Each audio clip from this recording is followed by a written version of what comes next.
किसान तहरीक से जुड़ी ये बड़ी खबर है।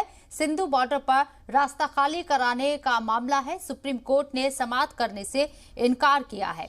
पंजाब हरियाणा हाई कोर्ट में हो मामले के समाप्त। सोनीपत से एक शख्स ने अर्जी लगाई थी और उस पर सुप्रीम कोर्ट ने समाप्त करने से इनकार कर दिया है। किसान तहरीक से ये जुड़ी बड़ी खबर आपको बता रहे हैं। दरअसल सिंधु बॉर्डर पर रास्ता खाली करवाने के मामले में सुप्रीम कोर्ट ने समाप्त करने से इनकार कर दिया है। इसका हवाला दिया है कि पंजाब हरियाणा हाई कोर्ट में ही मामले की समाप्त होनी चाहिए। सोनीपत से एक शख्स ने इसकी अर्जी लगाई थी।